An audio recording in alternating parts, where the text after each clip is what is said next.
প্রতিদিন গীতাপাঠ শুনলে মন শান্ত হয়, জীবনে সঠিক পথ দেখাতে সাহায্য করে। দুঃখ, ভয়, রাগ দূর হয়, আত্মবিশ্বাস বৃদ্ধি পায়। কর্ম ও ভক্তির মাধ্যমে হৃদয়ের শক্তি, ঘরে শান্তি ও জীবনে আলো নিয়ে আসে। তাই প্রতিদিন আমাদের চ্যানেল থেকে 2টি শ্লোক সহ একটি পাঠ শুনুন।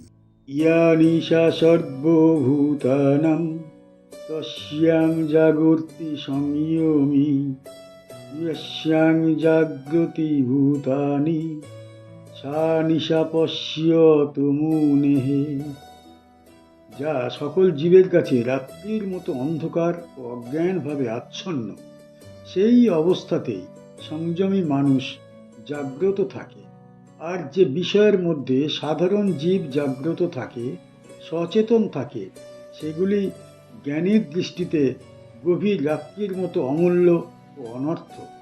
নিশা, অন্ধকার, সর্বভূতানাং, সকল জীবের, যা যা কিছু, তস্যাম, সেই অবস্থায়, জাগর্তি, জাগ্রত থাকে, সংযমী, ইন্দ্রিয় নিগ্রহে স্থিত সাধক, যস্যাম, সে অবস্থায়, জাগ্রতি, জেগে থাকে, ভূতানি, সাধারণ জীবেরা, সা, সেই, নিশা অর্থাৎ অন্ধকার, পশ্যত, যার দৃষ্টিতে, মুনে, জ্ঞানী ব্যক্তি। এই শ্লোকটি মূলত জ্ঞানী ও অজ্ঞান মানুষের দৃষ্টিভঙ্গির পার্থক্য বোঝায়। সাধারণ মানুষ জাগতিক আকর্ষণ, ভোগ, ইচ্ছা ও অস্থিরতার মধ্যেই জাগ্রত থাকে। তাদের কাছে ধন, ভোগ, কামনা, প্রশংসা, লোভ, মোহ, এই সব সবচেয়ে বড় আলো। কিন্তু সংযমী সাধক ও মুনি ঠিক তার উল্টো।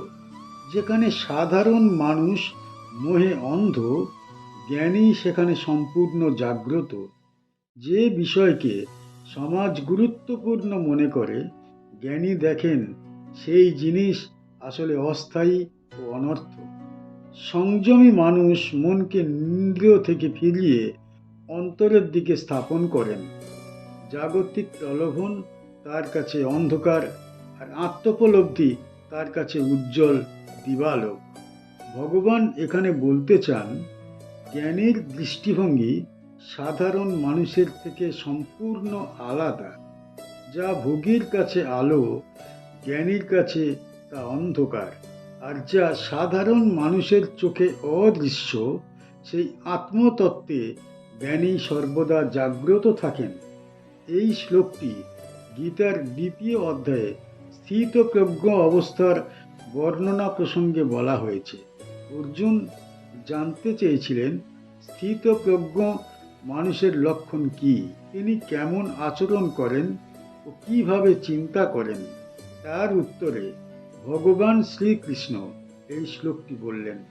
এটি বোঝায়, জ্ঞানী মানুষ জাগতিক আকর্ষণে বিভ্রান্ত হন না, তিনি আত্মসত্ত্বে প্রতিষ্ঠিত থাকেন। মোহ, রাগ, লোভ, দুঃখ, সুখ, এসব তাকে প্রভাবিত করতে পারে না। এটাই স্থিতধীর লক্ষণ। কি শিখতে পারি এই শ্লোক থেকে? যথার্থ আলো অন্ধকার চিনতে শিখতে হবে। জেগে থাকা মানেই সত্য জাগরণ নয়, আত্মবোধই প্রকৃত জাগরণ। জাগতিক বিষয়কে সর্বস্ব মনে করা ভুল। ধন সম্পদ, লোভ, কামনা, এগুলো স্থায়ী নয়। তাই এতে আসক্ত হলে মন অস্থির হয়। সংযমী মনই প্রকৃত শক্তি। ইন্দ্রিয়কে নিয়ন্ত্রণ করতে পারলে আত্মজাগরণ শুরু হয়। সাধকের পথ সাধারণের জীবের পথ থেকে আলাদা। আর ভোগীর কাছে যা আলো, জ্ঞানীর কাছে তা অন্ধকার। এটি বোঝায়, জ্ঞানী মানুষ জাগতিক আকর্ষণে বিভ্রান্ত হন না। সবাই বুঝবে না, কিন্তু সত্য পথে দৃঢ় থাকা উচিত। আত্মতত্ত্ব জীবনের মূল সত্য। অন্তরের আলোই আসল আলো, বাহ্য জ্যোতি শুধু ক্ষণস্থায়ী। অপূর্বমানমচল প্রতিষ্ঠান সমুদ্রমাপহ প্রবিশন্তি যদ্বৎ তদ্বৎ কামায়ং প্রবিশন্তি সর্বে সহ শান্তিমাপ্নোতি ন কামকামী। যেমন সর্বদা নদীর জল সমুদ্রের মধ্যে প্রবেশ করে, তবুও সমুদ্র পূর্ণ থাকলেও অচল, স্থির, অপরিবর্তিত থাকে, তেমনি সকল কামনা বাসনা যার অন্তরে প্রবেশ করেও তাকে বিচলিত করতে পারে না, সেই মানুষ প্রকৃত শান্তি লাভ করে। কামনায় জ্বলতে থাকা মানুষ কোনো দিন শান্তি পায় না। আপূর্যমানম, সদা পূর্ণ হলেও অচল প্রতিষ্ঠম, অচল অটল বা স্থির, সমুদ্রম, সমুদ্র, আপ, জল বা নদী, প্রবিশন্তি, প্রবেশ করে, যদ্বৎ, যেমন, তদ্বৎ, তেমনি, কামা, ইচ্ছা বা বাসনা, যম, যাকে, প্রবিশন্তি, প্রবেশ করলেও, স, সেই, শান্তিম, শান্তি, আপনৌতি, লাভ করে, ন কামকামী, কামনায় আক্রান্ত মানুষ শান্তি পায় না। এই শ্লোকে ভগবান শ্রীকৃষ্ণ একটি গভীর উপমা দিয়েছেন। সাধকের মন হবে সমুদ্রের মতো। সমুদ্রের দিকে শত শত নদী জল ঢালে, তবুও সমুদ্র অটল থাকে। সে বাড়তি জল পেলেও গর্জে না, কম জল পেলেও শুকিয়ে যায় না, তার স্বভাব স্থির। তেমনি সাধকের অন্তরে কামনা বাসনা আসবেই। মানুষ সমাজে থাকলে ইচ্ছা, আকর্ষণ, লোভ, মোহ এগুলো তাকে স্পর্শ করবে, কিন্তু যে সাধক ইন্দ্রিয় ও মনকে দমন করে জ্ঞান ভক্তিতে স্থিত থাকে, তার অভ্যন্তর সমুদ্রের মতো স্থির হয়ে যায়। বাসনা আসতে পারে, কিন্তু তাকে টলাতে পারে না। এই অবস্থায় স্থিত প্রজ্ঞতার মূল। মন যদি বাহ্য ইচ্ছায় প্রবাহিত হয়, তবে সে কখনো শান্ত হবে না। শান্তি আসে না কামনা পূরণে, শান্তি আসে কামনার উপর অগ্রাহ্যতায়, সংযমে ও ত্যাগে। ভগবান এখানে স্থিরতার আদর্শ দেখাচ্ছেন। কামনা নয়, আত্মবোধই শান্তির পথ।